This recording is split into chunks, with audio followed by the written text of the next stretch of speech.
As time passed, the space between us started to close. What began as an academic rivalry began to shift toward something else, something neither of us had expected.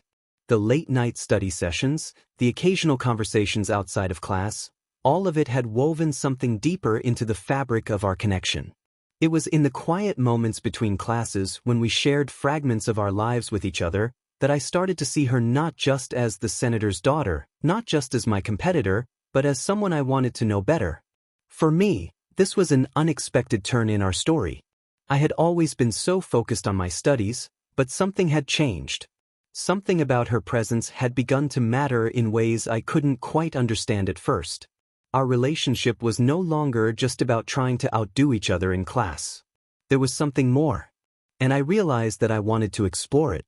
It all started with an ad I came across one afternoon in the library. I had been skimming through some business articles on my laptop when a pop-up for CPA marketing caught my attention. The ad promised that anyone could learn the ins and outs of accounting, financial planning, and marketing, gaining a professional edge beyond academics. As a student in the management science department, I had always been fascinated by the world of business, but this online course seemed like the perfect way to take that curiosity and turn it into something concrete. The decision to sign up for the course wasn't made lightly. It felt like a step outside my academic comfort zone, a way to equip myself with more than just book knowledge. As I sat there in the library, the smell of coffee and the faint murmur of conversations filling the air, I clicked on the link, registered for the class, and suddenly, my perspective on the future expanded. I didn't just want to compete with her in the classroom anymore. I wanted to build something of my own, something that would give me a professional edge and open doors beyond university. But even as I dove deeper into this new venture, I couldn't shake the feeling that something else was growing between us. I had spent so long in my own world focused on my goals and my work that I hadn't fully realized the potential of the connection we had started to form. And then one evening, as I sat scrolling through the course content in the small corner of my room, my phone buzzed. It was a message from her. "Hey Eve, sent a chat on WhatsApp to great. Are you free? I was thinking we could grab dinner tonight." I smiled to myself. We hadn't really hung out outside of campus life much, and the thought of spending more time with her outside of the lecture halls made my heart race. I quickly typed back. "Sure, sounds good. Where are we going?" I was thinking of that new Italian place on the corner of Garki. It was settled. The restaurant was located in the heart of Garki, a cozy little Italian bistro nestled between high-rise buildings. The moment we walked in, I felt like I had stepped into a different world, a warm, intimate space filled with the aroma of freshly baked bread and rich tomato sauce. The soft hum of conversations surrounded us, and the low glow of candles on each table created a sense of calm. It was the kind of place where the stress of university life seemed to melt away. As we sat at our table, the environment made everything feel more personal. The waiters were attentive, offering a selection of wines and expertly explaining the menu. I could feel the eyes of the other patrons on us after all. The senator's daughter wasn't someone who could go unnoticed. Her presence commanded attention. But despite the stares, there was something incredibly intimate about the way we spoke that night, as if we had built a bubble around us, shutting the rest of the world out. I found myself engaging in the kind of conversation I'd never expected. We spoke about everything from our families to our dreams. She seemed so much more real outside the classroom, so much more like the person I had been slowly getting to know. As we ate, I noticed how genuinely kind she was to the waitstaff, how she complimented the waiter's service, and even joked with the sommelier when choosing the wine. It was a side of her I hadn't seen before, warm, approachable, and just human. After the meal, we walked outside, the cool night air filling our lungs. We stood near the car, unsure of what to say next, when I turned to her, my heart beating faster than I had expected. "Would you like to go somewhere else?" I asked, the words coming out before I had fully thought them through. She smiled softly, and without hesitation, nodded. "Sure, where?" We drove to an art gallery across town in her car. Sorry I never mentioned that she had a car. A sleek, modern space filled with contemporary art. The walls were adorned with vibrant paintings, abstract sculptures, and installations that made you think twice about what you were looking at. We walked through the gallery in silence, appreciating the artwork and occasionally commenting on a piece that caught our attention. I was so absorbed in the experience, in being there with her, that I barely noticed the time passing. At one point, a waitress came up to us, offering a drink, and I noticed how naturally I interacted with her. I made sure to ask about the artist, about the pieces on display, showing respect for the gallery. I wanted to be a good guest, to be kind, to reflect the same values I admired in the senator's daughter. She had a way of making everything feel more grounded, more meaningful. It wasn't long before I realized I didn't want the night to end. So, standing near the entrance of the gallery, with the city lights twinkling in the distance, I turned to her. "I know we've been talking about a lot lately," I began, my words stumbling slightly. "But I think you're incredible. And I was wondering if you'd like to go on a third date with me. Like outside of all this, without the pressure. Just the two of us." She looked at me for a moment, her eyes searching mine, as if weighing my words. Finally, after what felt like an eternity, she smiled, her expression softening. "Yes," she said simply. "Yes, I'd like that." We both stood there for a moment, not saying anything, just absorbing the quiet beauty of the moment. It felt like the beginning of something new, something different from the rivalry that had brought us here. Over the next few days, we continued to see each other, slowly discovering more about one another. The pressure of our competition faded, replaced by a connection that felt genuine, real. There was no pretense between us. We were two people who had found a way to break free from the expectations placed on us, and it felt freeing, exhilarating, and a little bit scary. Our third date, the one where we had openly acknowledged what was happening between us, came after 2 days of reflection. This time, we chose a quiet cafe, a place hidden away from the world. We shared stories, laughed about the absurdities of university life, and talked about our future, unsure of what exactly was ahead but willing to face it together. Just then Great took the hand of Eve and called out to her. "Eve," I called out, "at first, you felt like a mirage too perfect to be real. But every smile, every word, made the illusion feel like home. I didn't plan to fall, but I did, and deeply. You bring calm to my chaos, laughter to my silence. Now all I want is to call you mine. Let's turn this beautiful dream into reality. Say yes, and let's create a love worth believing in." She breathed in deep and said yes. "Don't make me ever regret this acceptance," and Great stood up and kissed her so deep. For once, the tension that had defined our relationship seemed to have vanished.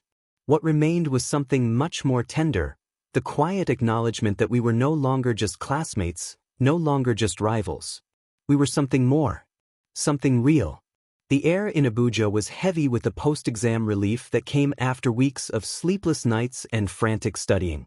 It was late afternoon when Eve texted me to say she was planning to visit, right after we had finished our exams for the semester. I hadn't expected her to take the step, but part of me was glad. I had never truly thought about how different our lives were until the idea of her stepping into my world felt more real. When she arrived, I could see the hesitation in her eyes. I knew she wasn't used to being in places like this. My family's house, tucked in a quiet area of Mararaba, was a far cry from the sprawling estates she was accustomed to. It wasn't grand, but it was home. The faded red walls, the worn-out but comfortable couches, the scent of jollof rice cooking in the kitchen all had a warmth to it, an authenticity that I had always found comforting. I hadn't thought much about it before, but now, with Eve here, I could see the contrast with her life, with the opulence she came from. Eve arrived in the sleek black car with tinted windows, her bodyguards following closely behind as usual. I could tell that she felt a little out of place, yet there was something in the way she held herself that spoke of her quiet strength. She stepped out of the car, her usual poised demeanor slightly faltering as she took in her surroundings. My mother, who was sweeping the front porch, looked up with a smile, immediately greeting Eve warmly. "Welcome, my dear," she said, her voice full of that easy kindness that I had always admired in her. Eve looked at my mom for a moment, the warmth of her greeting settling any tension Eve might have felt. My mother's appearance was modest, her hair tied back into a simple bun, dressed in an old but comfortable skirt and blouse, but there was a calm grace in the way she carried herself. It wasn't something you saw often in the city's high society, but my mother made it look effortless. As they walked inside, I could see Eve taking in the modest furniture, the small living room with a couple of mismatched chairs and an old coffee table where my father spent most of his evenings reading the newspaper. The faded curtains at the windows and the well-worn rugs on the floor had stories to tell, stories of us, of family, of a life built on hard work, not wealth. "It's very cozy," Eve said, her voice soft. She wasn't trying to be dismissive, but I could tell she was still getting used to the idea of my world. The kitchen smelled of home-cooked food, jollof rice and fried plantains, my mother's signature dish. The soft clatter of cooking utensils filled the background as she stirred a pot on the stove. The heat from the stove made the kitchen feel even warmer, the air thick with the smell of spices and love. Eve hesitated for a moment, standing at the entrance of the kitchen, unsure of how to behave in a space so different from the sleek, modern kitchens in her home, where everything was automated and immaculate. My mom looked up from her cooking and, without missing a beat, offered her a warm smile. "Would you like to help? There's always more to be done." The invitation was simple, yet it seemed to take Eve by surprise. For a moment, she hesitated, looking down at her perfect, expensive outfit. But then, without saying much, she stepped forward and gently helped my mother with the vegetables, peeling them carefully under my mother's watchful eye. It was at that moment I saw the quiet connection forming between them. My mother wasn't just teaching Eve how to chop onions or slice tomatoes. She was teaching her the art of grace, of managing a home with love, something that wasn't just about appearances but about the feeling of being cared for, of taking the time to nurture. "You know, I'm impressed," Eve said quietly, glancing up at my mother. "You make this look so easy. I always thought cooking was more of a chore than an art." My mother chuckled softly, a knowing smile playing on her lips. "It's not always easy, but it's rewarding. When you put love into something, it turns out well." The conversation turned into a quiet exchange of thoughts about food, home life, and the little things that make a house a home. I could see the way Eve's eyes softened as she looked at my mother, her earlier discomfort fading with each passing moment. My mother's kindness had a way of easing the tension that came with our different backgrounds. Meanwhile, my younger sister, Amara, who was in her second year of junior secondary school, wandered into the kitchen, her school uniform still on. Amara had always been intelligent and sharp, and despite her youth, she often struck up thoughtful conversations with Eve. Unlike me, Amara was more at ease with social interactions, and she had a way of making people feel welcome. "How are your exams going?" Amara asked Eve, her eyes curious. Eve smiled at her, a soft, genuine smile. "It's been a lot to handle, but I think I'm managing." My father, who had been sitting in his usual spot on the couch, glanced up as he entered the kitchen. His presence was a calm one, but one that carried a quiet strength. Unlike my mother, who often radiated warmth, my father had a more reserved demeanor. He greeted Eve with the same respect he gave everyone, but with a subtle skepticism.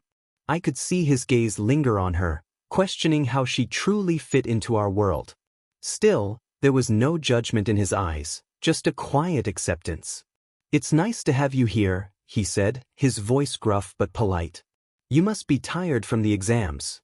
We've got plenty of food, so don't be shy." As the evening wore on, I could see the connection deepening between Eve and my family.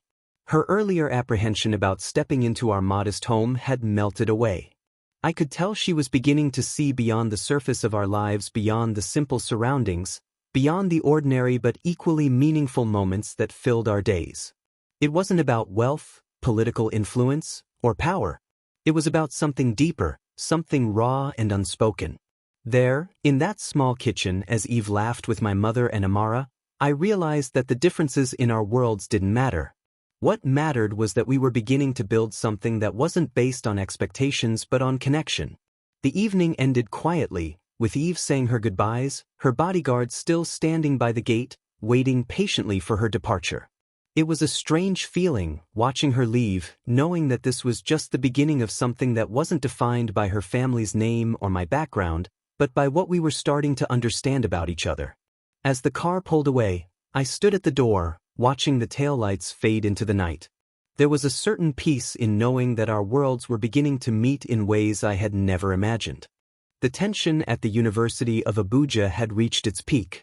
With each passing day, the rivalry between Great and Eve was no longer just a race for top grades. It had become something deeper, more complex. And while their academic battles were the talk of the university, a new, darker force was quietly creeping into their lives. It started with rumors. Whispers about a new student on campus, the son of a powerful oil magnate whose family had deep ties with the opposition party. His name was Chuka, and his presence at the university sent ripples through the student body.